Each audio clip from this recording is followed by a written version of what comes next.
The FujiCast is an independent Loading Zone production. Kev, have you ever had an epiphany? No, I've celebrated it once every year. It's almost like we did this once and started over. Just about. Yeah. Did I then talk about it being some sort of pagan ritual in the Mullins household? Something like that, yeah. I probably did. No, the epiphany I'm talking about is the one that Chris Killip had. Described often as the Manx photographer, who was doing really well in London, actually. He was assisting so many high, mighty photographers. And then he decided to go back. I'm sort of abridging the story slightly here, but he decided to go back to the Isle of Man, his birthplace, and made this incredible project. Beautiful black and whites, terrific portraits in particular, of the people in the times, the 60s and 70s of the Isle of Man. I know you've seen the exhibition, not the one that I saw on Monday just gone, at the Photographers Gallery, but you've seen it, haven't you? I saw it at Martin Parr, but I don't think it was the same one because it was a lot smaller. Incredible work. And it was an epiphany where he thought, I need to go and document. I kept thinking as I was walking around this exhibition, Kev said this, Kev said this, Kev said this. It was, the nostalgia that you see is not necessarily nostalgic in your eyes at that time, but it will be in the years to come. And that's what these photographs are all about. And if you have a chance to go and see Chris Killip's work online, you will not spend a finer 2, 3, 4, 5, 6 hours going down the rabbit hole as you will looking at Chris Killip's work, Killip. Did you go for an alcoholic beverage afterwards? No. Before? No. During? No. Why should I have done?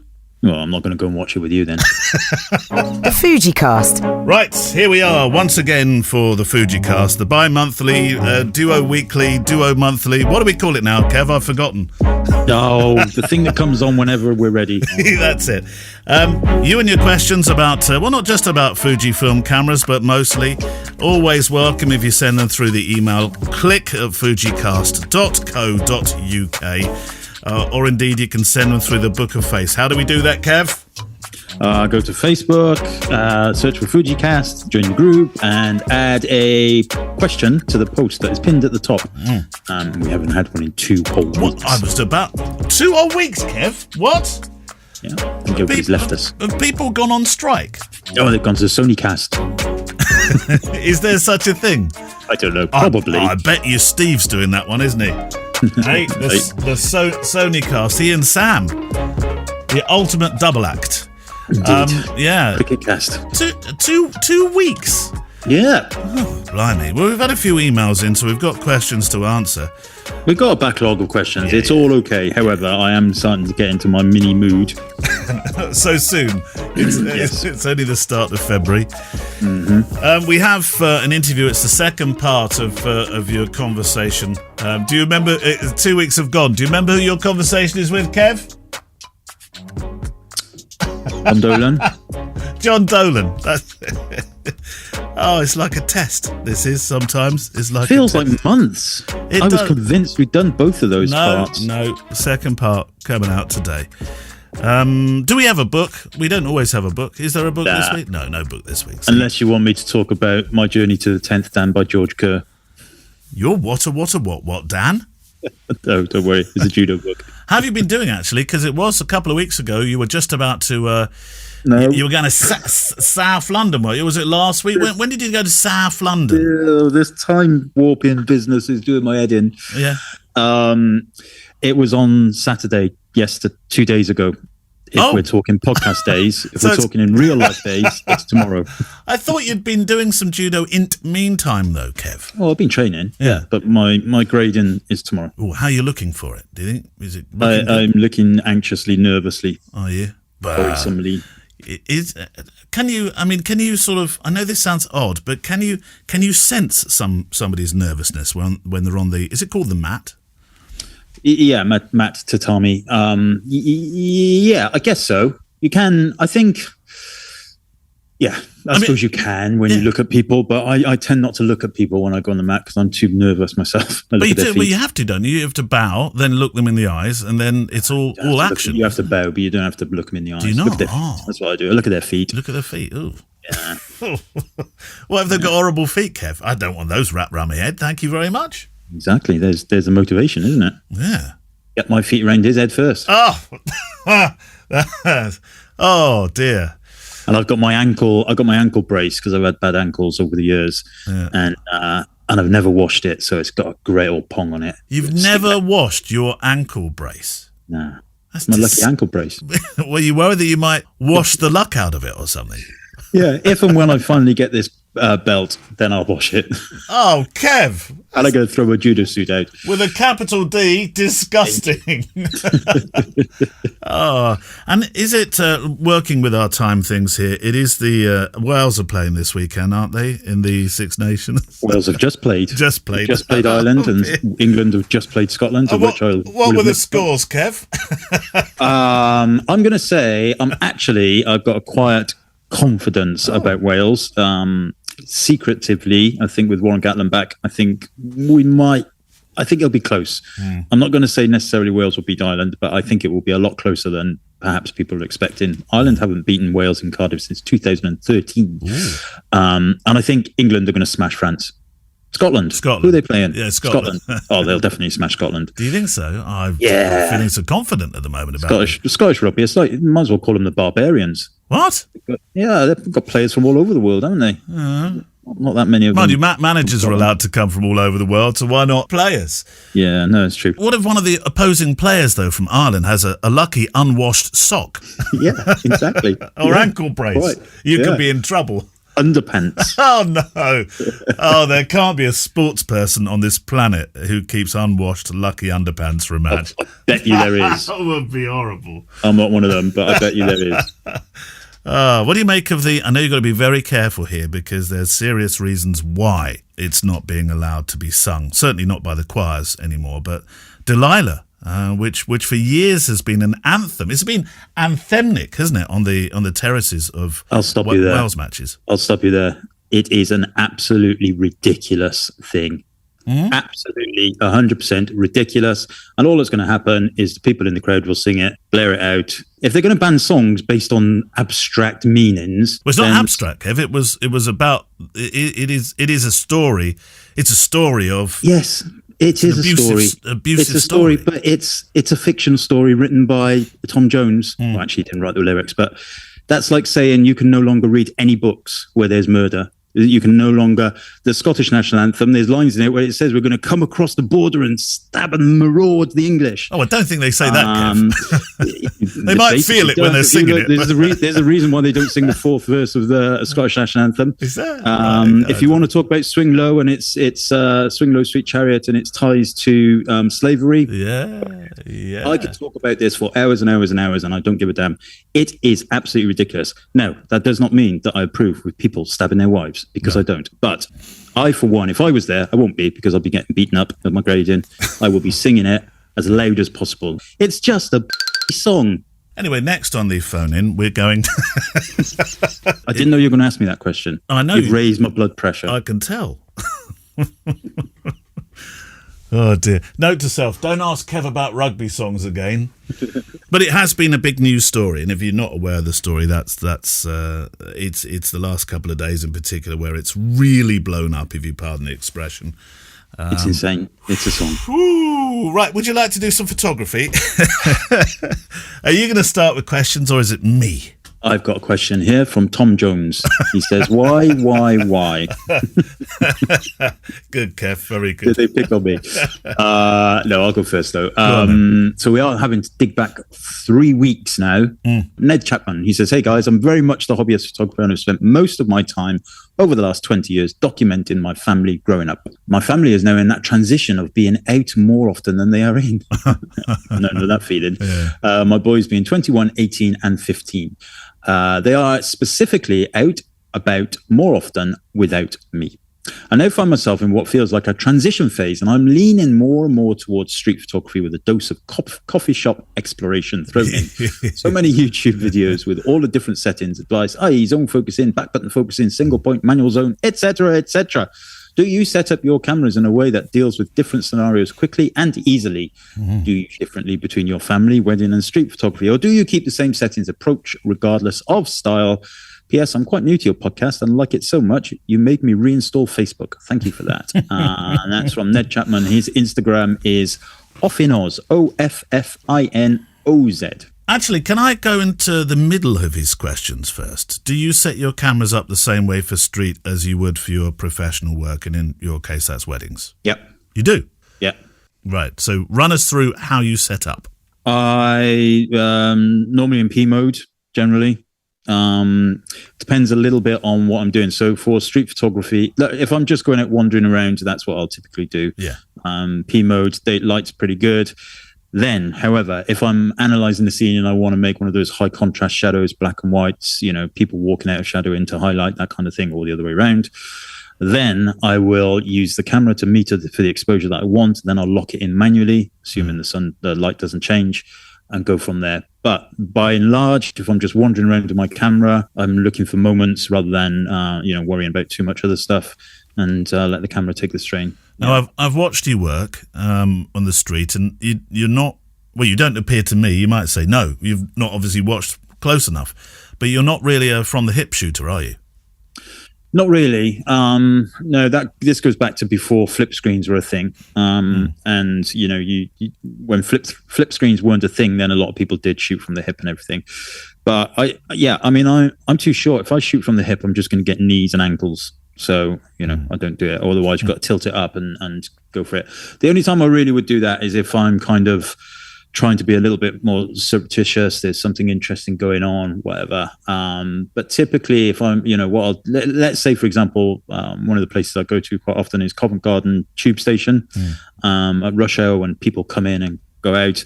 And I'll set my exposure. I'll set a manual focus distance. So technically, it is zone focusing because I'm not moving. And then I'll just bring the camera down maybe to kind of under my chin, my chest level, something like that. And then shoot. That's usually the way that I do it these days. So your box of choice then for all this? Street, probably. If I'm going out by myself, X100V. If I'm doing a workshop, it depends. I try and figure out what other people are bringing. Have we answered all his questions though? We talked about camera. We've talked about style of shooting.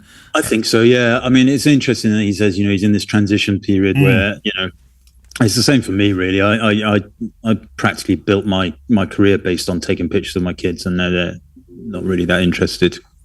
Do they turn away from you now? No, not really. Actually, they're okay, but it's not they're not as cute anymore, are they? Oh, Kev. I mean, they've changed, obviously. I mean, the pictures.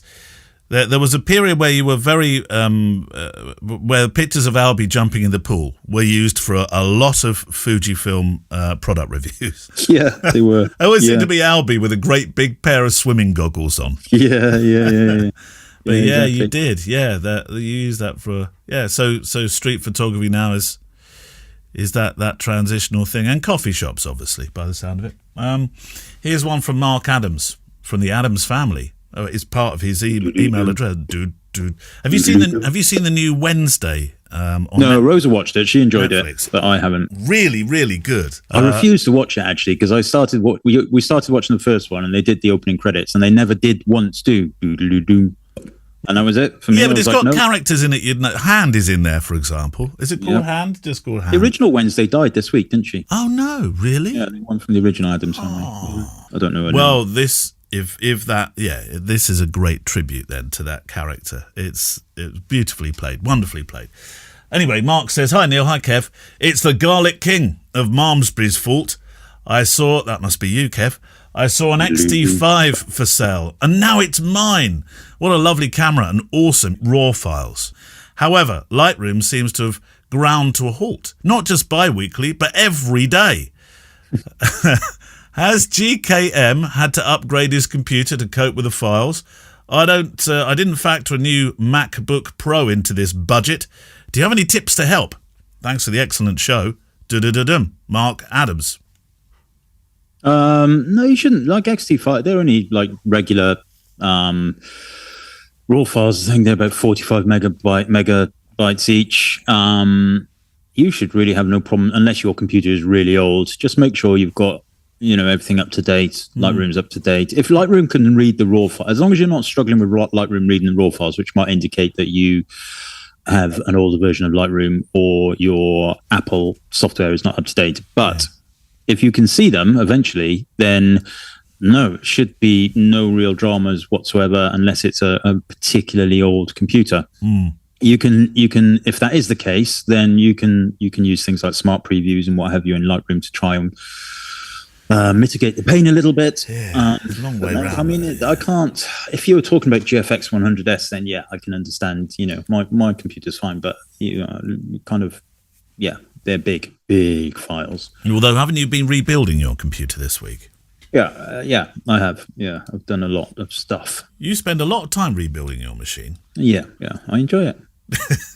Or use a dork. You use a what? You is a dork? Yeah. No, Kev. Right, I think it's time we should mention PickTime. Should we mention PickTime, Kev? Yay, PickTime. So, PickTime have been kindly supporting this show now for a number of months, and we thank you very much for that support. pick-time.com is the address to go to. There is a special, hyper special, super special deal that we have, isn't there, Kev? Which is uppercase FujiCast is your discount code. We'll give you 1 month free, and my spies on the inside tell me that around about 50 people have signed up. So if you want to be part of the FujiCast PickTime crew, then you can do that. And you'll get a wonderful online platform for galleries, for store, for sharing, for doing photo films. Just like I think Neil and I have said it many times, probably the best investment. I've cancelled almost everything in the last 6 months, including Dropbox, everything. But one thing I definitely won't be cancelling is PickTime because it's just too invaluable. Keep moving, kids. Keep moving. Kev's cancelling everything. Yeah, keep going. Yeah. PickTime is, in terms of gallery, for me, that is perhaps the most important part of my use of PickTime anyway, because it does look like a website. Yeah, it's beautiful, absolutely beautiful. And one of the things that I know, especially those that do like wedding photography, you can do all of the automations, which are brilliant. And so things like Valentine's Day coming up, you can do automations that would, send an email to the groom, automatically send an email to the groom kind of thing and say, hey, it's Valentine's Day. Have you been romantic recently? Here's an idea. You've been married for a year. Have you done anything romantic recently? Yeah, oh, no, exactly. Stop doing that about one day after. But you can automate all of that kind of stuff, and it's great, and the thing about the website is true. I was talking to a potential client last night, and, I showed them one of the other clients' PickTime gallery and said, look, I'm going to build you one of these. Ooh. And they were like, oh, that's great. We share that with people. I said, yeah, and also you can hide pictures as well. If if your mum's not happy with the bridal prep picture of her without her makeup on, you can just click this button and say, don't show this to my friends and family. Or if you don't like your mum very much, you can make it bigger. You can make it bigger. Yeah, put it on the front page. So pick-time.com, and our thanks to them for supporting the show for quite a while now, and moving ahead with them. Fantastic. Another question then, Kev. I think we got time for one from the Book of Face. Okay, let's see. I thought it was your turn, but it's not. John St. John. Hi, Kev. Hi, Neil. Hang on. I'm stopping you because we got in trouble for that last time. John St. John. Okay. You told me off. That was you. You told me off for that. Did I? You did. Why doesn't it say Sinjun then? It's the pronunciation. John, space, I don't. Jen. Well, it's a pronunciation thing, Kev. It's like silent letters, which I know you love. Well, quite, yes. Why? It's like when I get the cold calls at home. I don't get them anymore because I threw my phone away. But the landline. But they used to ring up and they say, "Hello, is that Mr. Mullins?" Say, no, it's not Mr. Mullins. How can you get the number we've got for Mr. Mullins? No, Mr. Mullins here. How can you get Mullins wrong? Really? Oh.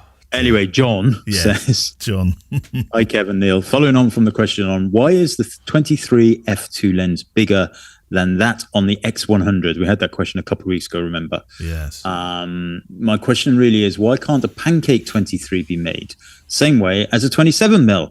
I think the original posted question alluded to this. Or is this more to do with aperture size? F2 makes a bigger lens than f2.8, or field of view from 23 to 27 is marginal, which it is, and makes it not worth making a pancake 23. I don't use 23, but it does appear to be one of the most popular focal lengths on the Fujifilm ecosystem. Yeah, I would imagine it's all to do with the optics inside 23 and 27 are slightly different, and the difference between f2 and 2.8 or 2.7. I think the original 18 was the 60mm was 2.7. Anyway, listen. The fact is, if they could make them smaller, they would have made them smaller. They don't make them at a certain size just to go. We made this bigger. It doesn't make any sense, does it? They would make it smaller because it would save on materials like the metal and plastic, etc. Packaging, the boxes they send them out in, all of that. They would save them a lot of money. So they would have made it smaller if they could make it smaller. But to recap on the original question, why is the 23mm much bigger than the 23mm that's on the X100? The answer to that is because the lens on the X100, half of it is buried inside the camera, whereas the 23mm lens that you screw onto the front is not. And I would think there's, I'm not sure if the 23F2, the new 1.4 does, but I don't think the original 23F2 had the linear motor. But there's all kinds of things. And that aperture change will make a big difference. I'm surmising on that, but to kind of underline the fact that if it could be smaller, it would be smaller. Isn't it small enough? Could be another question. Well, the 23F2 is tiny, I think. Yeah. Really? One from Will Collin. Hi, Neil. Hi, Kev. Seems like a slightly trivial question. Oh, stand by, Kev. But since you said you are shorter questions, I'll ask it anyway.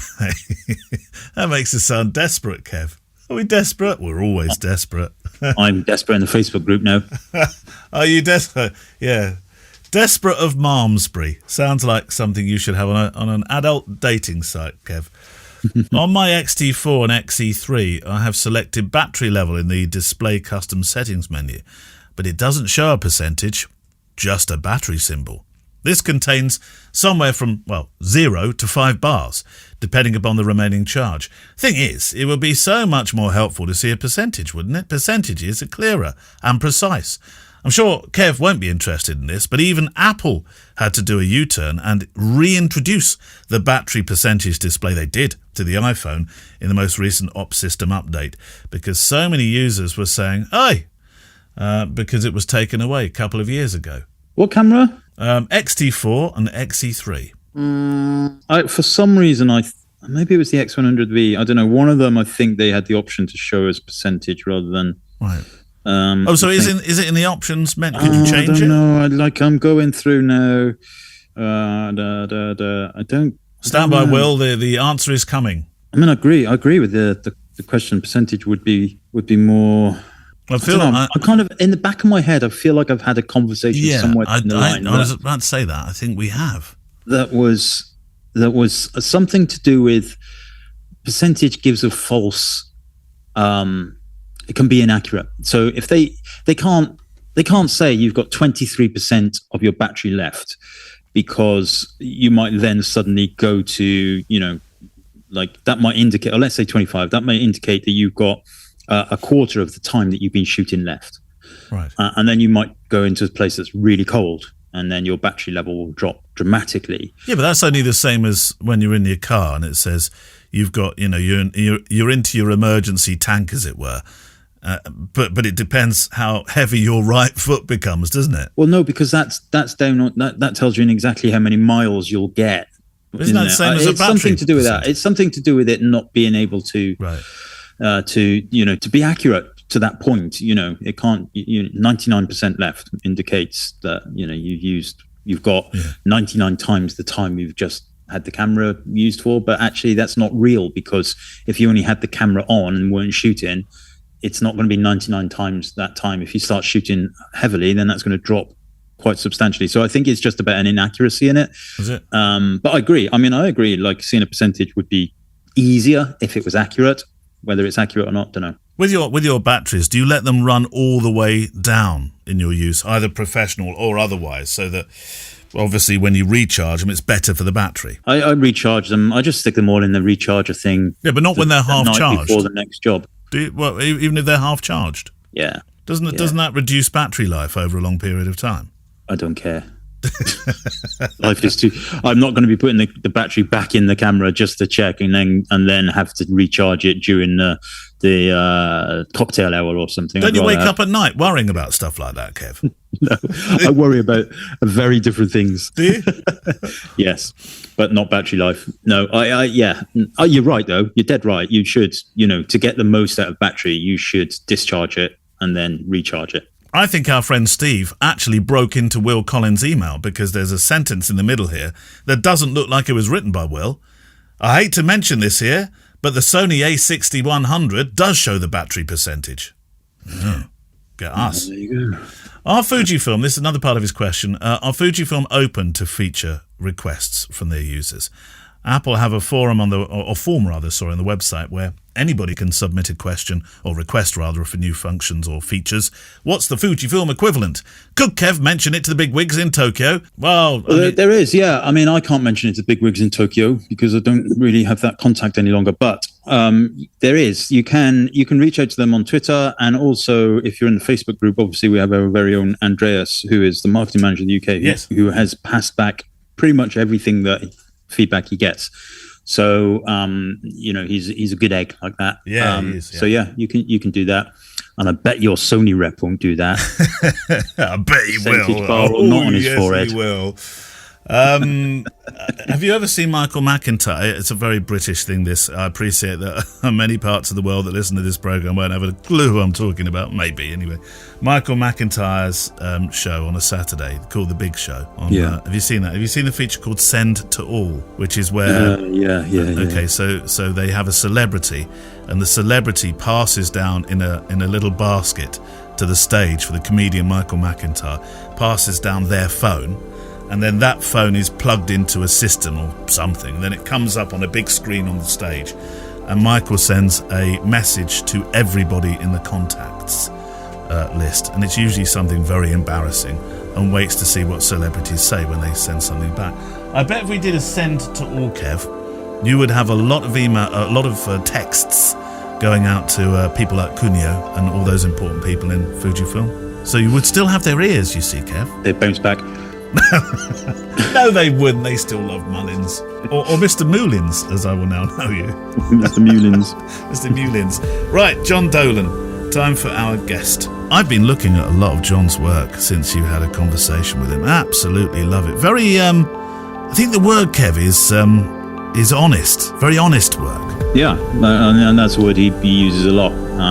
Integrity. Rather than this incessant chase for perfection, pixel perfection and sharpness and perfection, which I'm as guilty as that as anybody. But yeah, honesty, that's good. Part 2 then of John Dolan talking to Kevin Mullins.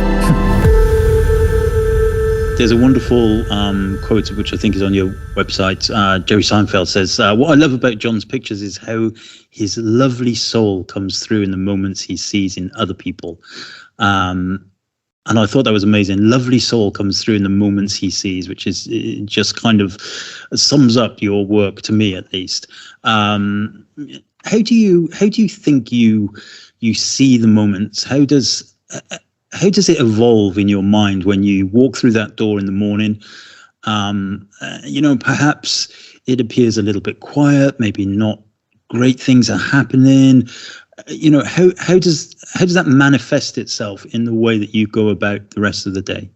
I think that's such a key moment, because I think that's what's come with maturity, is that I don't freak out when it's not happening, and I let it come to me rather than push hard. And I think the less I say, that leaves space for my subjects to feel what they're feeling, rather than having to respond to me or listen to my directions. So it's an unusual approach, but when you think about it, that's how I'd want to be photographed. I wouldn't want somebody telling me how to feel or telling me what to do with my hands. I'd want somebody who was a positive presence in the room. Even when I do family pictures, like I've photographed the Seinfeld family for 20 years, and I've had to learn that my ego has to stay out, and I'm in their house as a guest, but I'm more than a guest, but I'm not family, but I'm in this in-between space of sort of trusted observer or welcome guest or whatever the phrase is. You have to work your way inside by being graceful and not pushy and not a jerk and not, there's a lot of things you can't be. What you're left with is you're just kind of somebody they don't mind having around. Yeah, as you said at the beginning, a friend with a camera. Yeah, and I don't think that gets taught a lot, or you can't look at a YouTube video on how to be a gracious guest, but I think that's turned out to be a really good skill. You know, if I look back at my own life, it's being the youngest of 6. I was always used to being in a large crowd, but being quiet and not to being noticed by people who just being a good presence. Yeah, I feel like these days that, you know, especially with the Instagram generation and, you know, a lot of people seem to want their weddings to be some kind of fairy tale. And, Right. you know, we see that in the industry a lot. And I also don't shoot to the fairy tale. I shoot very similar ethos to you. But I do feel that we are at this moment in time struggling with the sheer social media and online presence of blogs and bridal magazines. And this is what your wedding should be like, rather than this is how it is. I had a bride one time walk in and we were talking. She's in the middle of planning her wedding and she just looked out into space and she said, I'm throwing out all these words. I'm not going to listen to any of these words. Should, have to, must, you know, all these obligations that the wedding industry was putting on her. And she said, I'm going to do what I want and plan this wedding, just design it the way I want it to be, which I thought that was such an interesting glimpse into the mental space of people who are getting pressurized from all directions. I also speak to a lot of photographers and I get this impression that a lot of people are trying to prove themselves to their clients, that they're doing a great job. They're working hard all through the cocktail reception and they're cranking on the dance floor. And I think that with age comes this confidence that you're proving your worth by the beauty of the photographs you're going to deliver, and not by hustling or sweating or having 10 cameras around your neck. And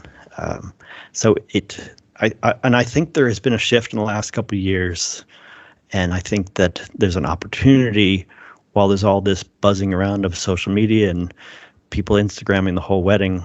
There's a great opportunity for really magnificent, subtle, powerful pictures. Yeah, and there's always that. And if you only need to find 12 or 15 interesting clients, the opportunity's there. Yeah, absolutely. And I think also some photographers, they feel under pressure from other photographers because of social media, and perhaps when they're shooting, they're thinking, I want to make something great for my blog, rather than that being a happy reward or a happy accident if it happens on the day. And I think the mindset is incorrect in that regard from some people. Well, it's not like any other business. I mean, we are live performers, so we have to arrive on that day and leave everything we can on the dance floor. But it's not like a normal business that. I've never worked in a corporate environment, but I think people have to understand that wedding photography is a really unique job that requires a lot of special people skills and not normal business skills. Yeah, definitely. I totally agree with you. Coming back to the book, The Perfect Imperfect, and it's such a wonderful title. How did that whole project, how did the book project happen? And where did the title come from? Is that something you've used for a while through your career, or? It's, this is a book that I've been working on and off for 10 years at least, probably longer. But I always knew that I had started before most people. I started in the late 80s, early 90s. So I wanted to stake my ground, and I wanted to expand the definition of wedding photography. I thought it was getting so narrow into those pretty and perfect pictures, and I thought the best thing I could do would be to put a book out that says there's no narrow definition. Anything that has the power of memory and power of capturing that unique moment can serve as a wedding picture, and it doesn't have to follow these rules. So I finally found a publisher early in the pandemic, Damiani Books in Bologna, and the book designer, Yolanda Cuomo, she was the one who really came up with the full title, because I'd been using the imperfect as a hashtag, but she put it all together and it all clicked. Is it doing well? It's almost sold out. Wow. Well, I'm glad I've got my copy then. Yeah. It's a photo book is I've learned that everybody wants to do a photo book, and it's not a simple process.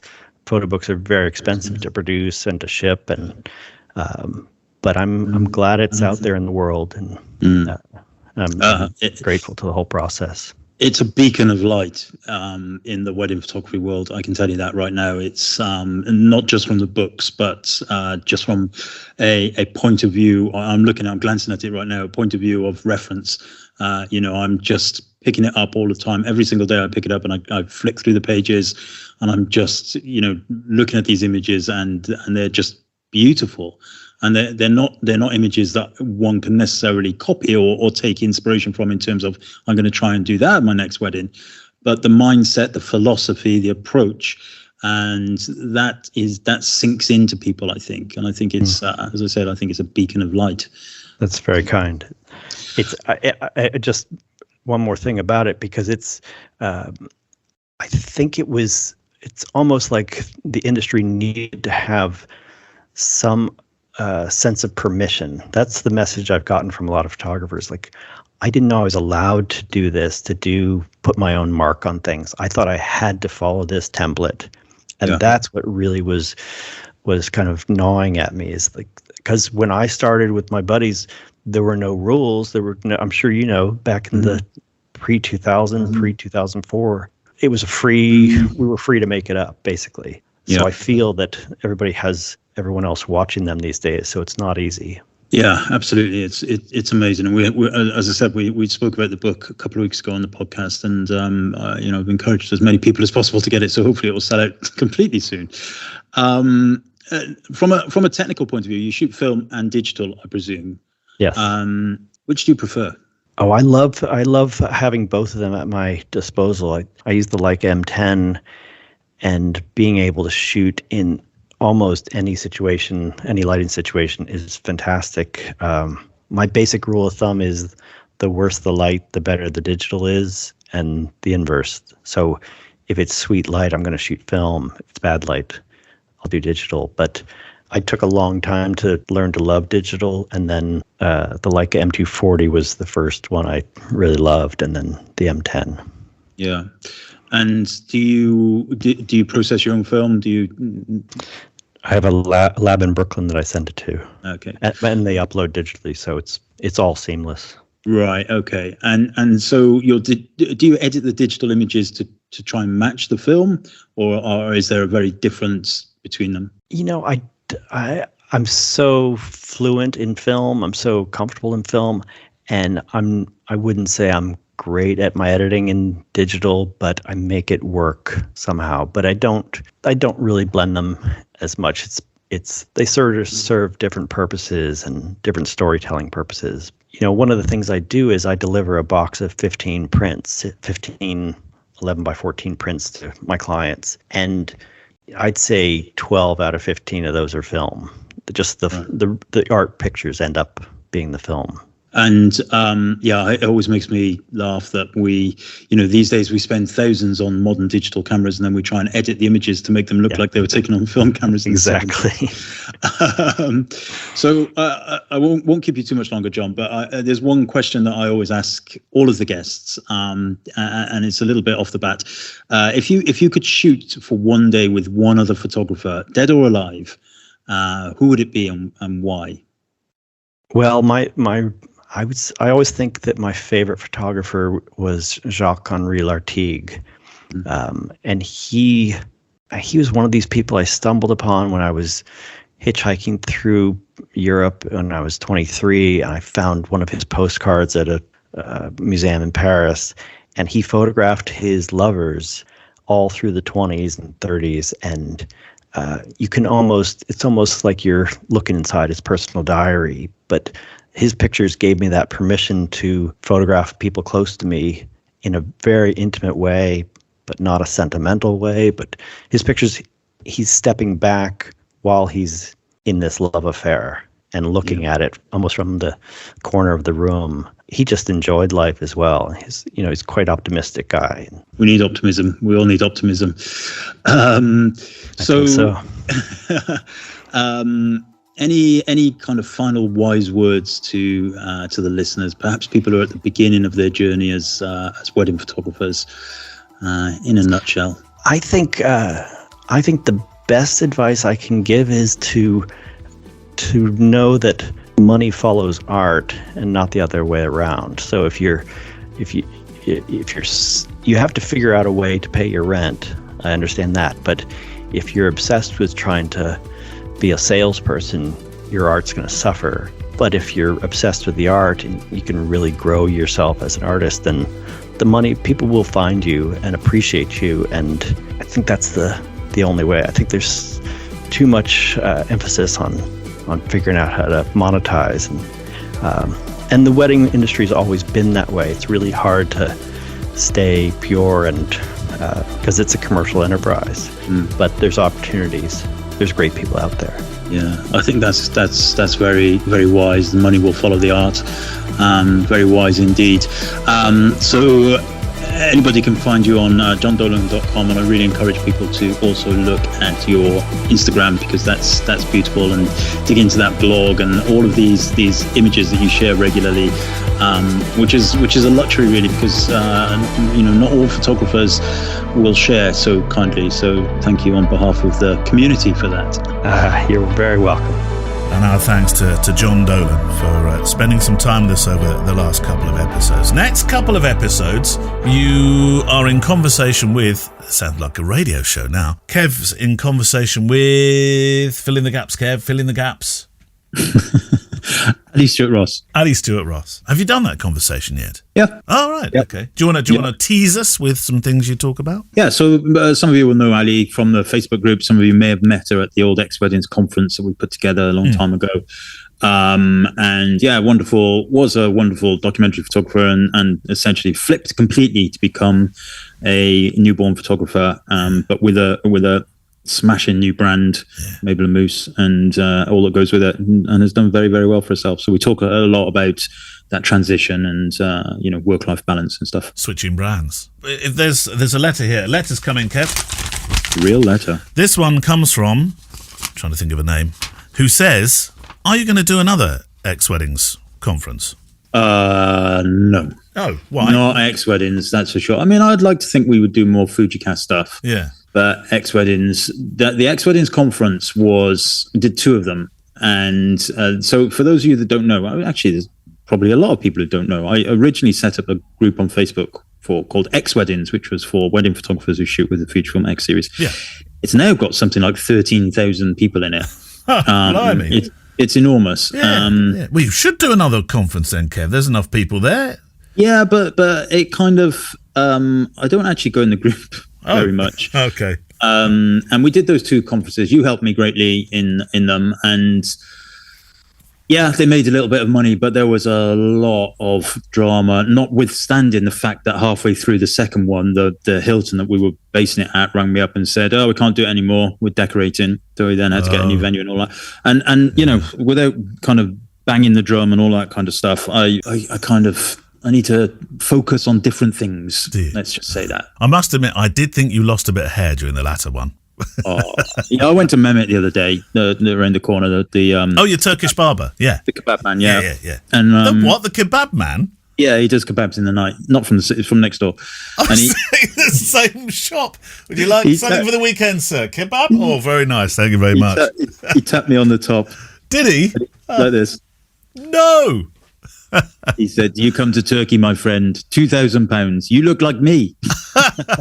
And what does Mehmet look like? Does he look London good? cost you £6,000. Yeah, it would. What does Mehmet's weave or thatch look like? He looks great, I have to say, and he did. Yeah, I mean, probably 2 years ago, he was just like me. Quite certainly an open top in the canapé coming, and now he looks like a lion. He's got a mane of hair. Oh, really? It's amazing. Is it a wig or a proper? Yeah. Right.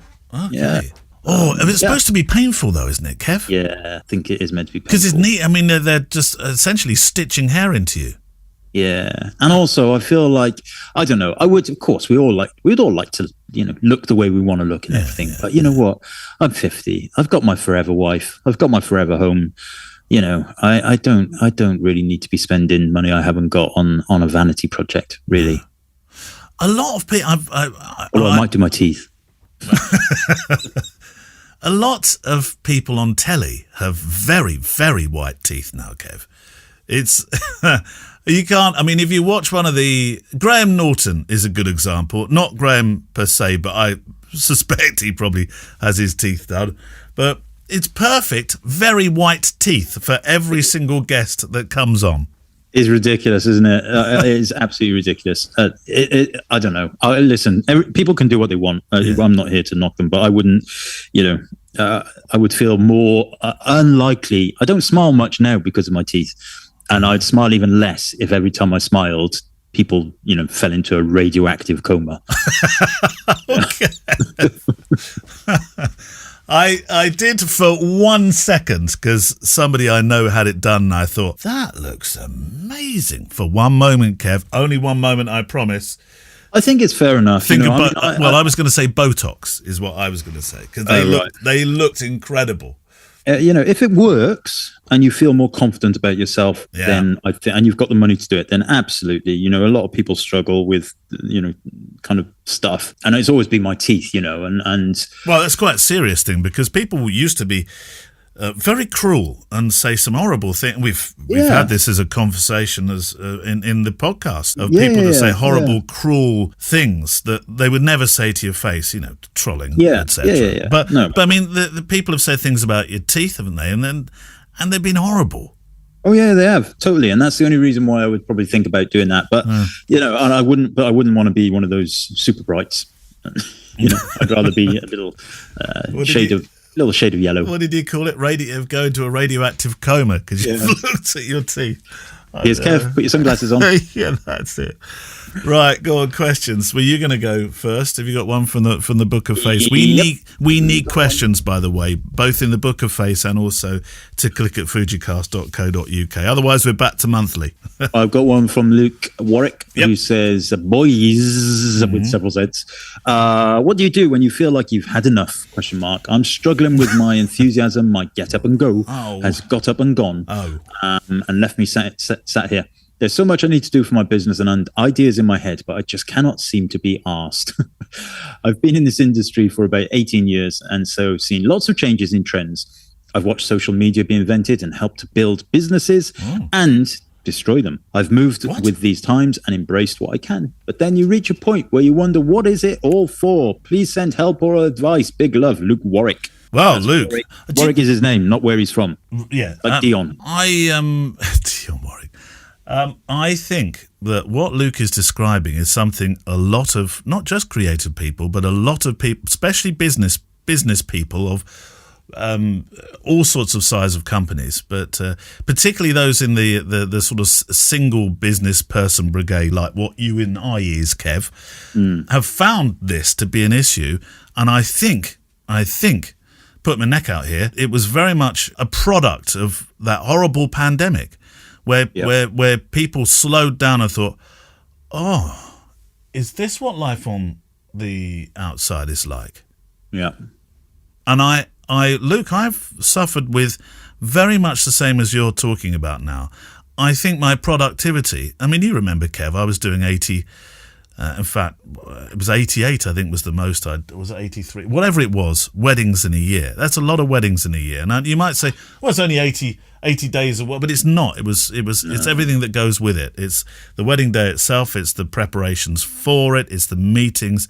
It's the post work. Even if you do have, and I mean post production, not just the travel as well. Yeah. Travel. The whole thing about running a business around 80 days, 88 days is a lot of work. And I think my productivity was I felt like I was a machine. I'm not sure I feel like that now. My machine has lost a lot of sump oil, but I think the pandemic slowed me down. And coming out the other side of it, I don't think I'm as productive as I used to be. No, I agree. The pandemic probably had a huge impact on people, and probably did make people reevaluate a lot. And there was a lot of time, especially if you were bailed out by the government in any way. Yeah. And probably sat there thinking, this is lush. This is great. I'm just kind of sat here. I'm getting paid, and I understand what Saturdays are all about, and various things like that. That's something that we all had to deal with, and that's something that everybody has to get over as well. Yeah. But I think from this might sound a little bit brutal, but if you don't have a passion for the business that you're running, then you're going to struggle. You need to find a way of getting that passion back, and that can be as simple as introducing elements of the business that you enjoy more. Could be maybe you enjoy, I don't know, teaching, doing workshops. Maybe you just enjoy a day out shooting, and you allocate yourself that in the diary. Various things like that will help. But from a very kind of businessy point of view, I've always worked on the mantra of, I like to-do lists work magnificently well, but it's very easy to get tied up, bogged down with the stuff that you enjoy most.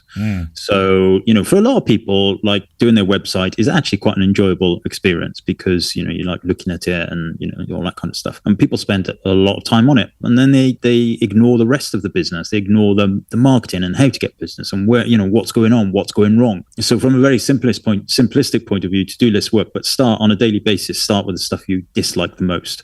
Work your way up to the stuff you enjoy, and that'll give you something to look forward to throughout the day. And it genuinely works. And then you can build that into like a monthly schedule if you like. These are my, one of the big problems that people do is they over target. They give themselves too many targets, especially in like a given month. Or this month I need to do 3 YouTube videos. I need to edit all my weddings. I need to tidy my studio. I need to get some portrait shots in, all of that kind of stuff. And, it's probably too much. So give yourself very realistic targets, under promise yourself, and you'll work to those and get them done. Switch the internet off if it's a drain. YouTube, all of that kind of stuff. If you find yourself sitting at your computer in the morning and staring at YouTube or staring at Netflix, whatever, switch the internet off. Switch the internet off. Deal with all your emails. Deal with your accounting if you can do it offline. Get all of that stuff done, and then move on to the important things in the day. But at the end of the day, if you don't do it, no one else is going to do it, and your business will fail. And that's the fact. That's just the fact of it. What about the half-hour window way of working, Kev? Photo films is something for me, which is a good example of this. They are they are labour intensive. And if I look at one, I love doing them, but I don't love doing them all on one day. Now I separate. I think, right, I'm going to do the audio. I'm going to edit the audio of 2 of the speeches today and then put it aside. And then the next day you do 2 other bits and start looking at things in half-hour windows instead. Yeah, I mean that might work for you. That doesn't work for me. I like to, once I start something, I like to finish it. Oh, do you? Right. Okay. But that doesn't mean that won't work for other people. No. There's a lot of self-help books and stuff like that out there that say, work till 10 a.m. then go to the beach. That's it. That's all you need. It's like, it's freezing, it's dark, and I don't live anywhere near a beach, and I've got a mountain of emails to get through. Perfect. Perfect for you and your big shiny white teeth. But and your Botox. Yeah, Botox. But yeah, you've got to find a system that works for you, haven't you? You just can't. What works for one person doesn't necessarily work for another. But I can tell you what works for me is targeting things, having reasonable goals set, and doing it. And I tell you, a very, very simple thing that works for me also is a clean desk, like a tidy desk. Yes. Yeah. Having clutter all over the place, and I just kind of look and think, I must put that away, and I can't. There's a YouTuber I've kind of fallen out of love with him called Ali Abdul, who... you were a big Ali fan, weren't you? I did used to love all of his early I mean, stuff. he does really good films on productivity. But now it's all, adverts and Right. However, he used to have some great videos in the early days. Have a look at his early stuff. Yeah. And he says, I remember one takeaway I had from one of his was, if it can be done in 10 seconds, do it. Wow. Don't put it off.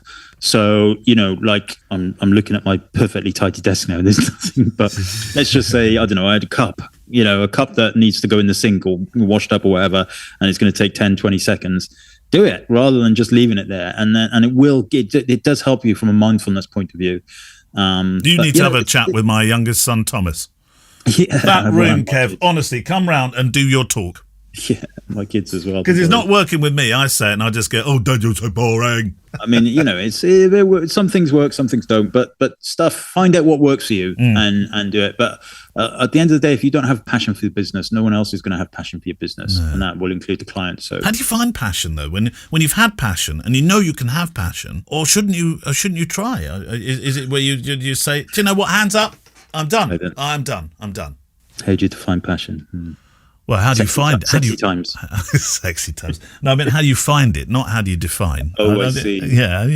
How do you Well, you've got to have excitement for something. And regardless what it is, if you don't, it's like learning a new musical instrument, isn't it? If you don't feel excited by the prospect of being able to play that thing, then what's the point in doing it? That makes you sound passionate for it. Oh, I've got to pick up that thing. Exactly. And so, and that's the way it is. But it's not as simple as just saying, well, I don't have passion for my business anymore, so I'm going to give it up. Because obviously you can't give it up because that's what you're living. That's your income and you're living. But you need to somehow find a way of kickstarting that passion. Tweak from within. So it's not on the website yet. Oh, Neil, your famous website that you've been building, like Arsenal in transition when they were under Wenger for about 5 years, 6 years, 7 years, 10 years maybe. But I'm doing more stuff with sound now, and I tweaked some of my offerings to now be a sound offering. So tweak parts of your business. Yeah. That could be a good way of doing it. Can I give you another YouTube channel, Kev? Mm-hmm. Now you're not watching Ali's YouTube anymore. Have you seen The Minimalists? Yes. Brilliant, Kev. You don't sound sure. Yeah. I mean, yes. I saw it a long time ago, actually, in fairness. Okay. But, you need your creature comforts, don't you? Yeah. Yes, you do. You need to know what time it is. No, get rid of that clock.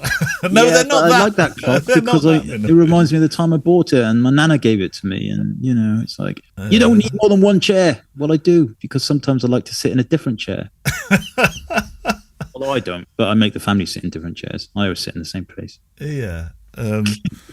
I suppose you do need your creature comforts. Everybody needs their famous unwashed ankle brace after all. That's exactly right. They right. wouldn't have an unwashed ankle brace, I could tell you that. Not on the Minimalists channel. No, you're right though. The minimalist movement, if you like, is if that's there are many people who that is their passion and go for it. If that is it, do it. Yeah. But whatever it is, it needs to be found and done. I'm not sure we've done this question before. Or there's a possibility you sent us a lot more questions in, not just one from Oliver Jaggy. And I always think of that because I see Jaggy and I think of our good old friend Jaggy JPEG every time I see it. Yeah. Dear Neil, dear Kev, I've recently updated my equipment. I traded in an XT2, an XE2, and my XF35 F2 for a used XT32 with a magic lens. I'm pleased with it, especially the ability to save the white balance settings for each custom setting. It's a significant improvement. So I can use 7 different recipes from Fuji's X Weekly. Have you tried any of them? One annoying thing I ran into was the inability to use focus tracking in video mode. Now, I don't know the XE2 at all, so this one is firmly in your court. No, Oliver. He says, am I just stupid? Or is it impossible to use this in video mode? To use what? The film simulations? The custom settings? I guess that's what he means, yeah. Yeah, on XT2, I think it's probably impossible, but I know like on XT5, XT4... Oh, hang on. No, I think he means can he use focus tracking in video mode? XT2, yeah, I think so. Stick it in continuous. I don't think he can. I think Jaggy is having problems. I don't know. I don't have I sold my XC2, but You didn't sell your XC2. You lent it to me. It's in this cupboard. Have you got it? Have you? I'm sure I sold it. Along with your 35mm. I know. I know where that is. And my 60mm macro. I've got that, yeah. I love that lens. You're never having that back. I'd be surprised if you couldn't put in continuous focus in video mode, but maybe the XC2 is quite an old camera. Maybe it wasn't, but fairly sure you could. Shouldn't be any reason why not. Might be worth just doing check first of all in the forums and stuff like that, or come to the Facebook group and ask brainy people whether it's possible on XC2. And if it is, then it might be worth just going to the settings and doing the old reset, and maybe something you've got set up that doesn't allow it. I was going to say it's quite bold to trade in an XT2 for an XC2, but they are two totally different machines. So yeah. He did have a PS, which is very strange. Kevin, how has your sleep pattern been over the past year? Why is Oliver Jaggy asking you a question like that? I don't really know. Well, he seems to be very concerned about you, Kev. Yeah, I don't really know. I don't know why he's asking that question, I should say. But my sleep pattern, I'm terrible at sleep. It takes me a long time to go to sleep, and I do kind of get easily disturbed. Do you? Don't tell me you don't study your watch and look at your biorhythmic by whatever patterns and stuff. I do have a watch that tells me like sleep. I do kind of glance at it every now and again, and it just says, "Yeah, that you're shit." That would frighten me rigid. I don't. It's like having a doctor at the end of your bed. Gemma's got. I bought Gemma a really nice smartwatch for Christmas, and it does that as well. And she was like, "Oh, it's all rubbish." And so I did it, and her sleep's like, "Yeah, you got 19 hours sleep last night, perfect, undisturbed." Has it become a competition? Maybe it wasn't Boxing Day, but yeah. Right, questions. Oh, we're back to the Book of Face. We do need email ones. Please click at fujicast.co.uk, and we do need more Facebook ones. So, Kev, from that Book of Face, what do you have? I have a question here from David Rathbone. He says, "How do you store your files after processing? I shoot in RAW, I should say, then import to Lightroom, and then create a collection which I share on Lightroom Mobile. I then set about making any alterations to the file in both classic and mobile, i.e. on my Mac and on my iPad, on the understanding that my corrections and masks would sync perfectly. I recently decided to rebuild my Lightroom cloud data and then found a lot of masks either did not sync, and I had to force sync, or the changes were lost. Probably some error by me. But would I be better saving the process file as a JPEG in addition to retaining the original RAW file and including the changes? Am I right in that the new that RAW file remains unaltered in Lightroom and the changes are recorded in a separate file?" Kev, you teach Lightroom. That's certainly not the way. That's way more complex than the way I do it. I simply have a folder. I have a folder on my desktop, on my laptop, or on my MacBook Pro, as it were, and I have my catalogue in there. And I used to put them on Google Drive, but for some reason, Kevin, you told me the reason why the Google Drive can't work with Lightroom files being shared anymore. There is a reason you told me. Yeah, you shouldn't put it on a shareable drive like Google Drive. Well, it worked for so long; it was brilliant, but it doesn't do it anymore. Yeah. But so I do that, and if I want to share that with a retoucher, then I just simply send that catalogue with smart previews to Nat in this case, and she does the work. It just sends back the catalogue folder, and I swap one for the other, and that's the way that I do it. And I keep mine on a few separate safety drives, and I do put one up in the cloud as well. So I mean, I feel I'm fairly well. But that's not half as clever as this, where you're able to work on it in both flavours of Lightroom and on your iPad as well. Yeah, well, I don't think David is talking here about kind of full wedding edits and stuff like that, because that's slightly different. But yeah, in Lightroom Classic, you can have one collection synchronized to your cloud, to your Lightroom Creative Cloud account, which should then synchronize across your mobile app, your iPad app, all of that kind of stuff with Lightroom CC, right? Not Lightroom Classic, because there's no Lightroom Classic on iPads and stuff. It's Lightroom CC, the mobile app, and it works. It should work. There should be no reason why your masks or anything like that have not come through. But it will only do it on one collection, as far as I'm aware. So just make sure that your images are all in that collection, your mobile collection or your cloud collection, if you like. The other parts of the question, raw files are never touched. It's a totally undestructive editing workflow. It creates XMP sidecar files that keep the data on your Lightroom Classic. I mean, you like if I go into Lightroom, I have a personal Lightroom catalog, and that has all my personal pictures, which if I edit will stay there and kind of be updated. But only one collection in that personal folder is connected to my Lightroom cloud. And the way that I work it is, so if I take a photo on my phone and I want to keep it, then I upload it to Lightroom on my phone, and then that automatically appears as if by magic on my computer in the studio. I do a similar thing actually with the iPhone. Funnily enough, I'm doing it. Oh, I think I did. There you go. But then anything else, I just delete it because if I haven't stuck it in Lightroom, then I know I don't need to keep it. But they should be. However, I must say I do find the synchronization between Lightroom and the cloud clunky, cumbersome, and often just rubbish. It does not. It takes a long time, especially if you've got a video that's being uploaded. If you've added a video from your phone to Lightroom Mobile, it seems to take decades for it to upload it, and it just blocks everything behind it. So, and that might be why you've reset your Lightroom, the synchronization cache. You can do that by going to Edit Preferences, holding the Alt key down, and then a little button comes up that says Reset Synchronization Cache, which sometimes will fix it. But you only things in your collection that are marked as the synchronization will synchronize across. Otherwise, they will just stay locally on your computer. I know it's not connected with this, but unless you're about to say to me, but Neil, they've been doing that for years. Where have you been? I do wish that Lightroom, you could use Lightroom to color grade video. Well, you can.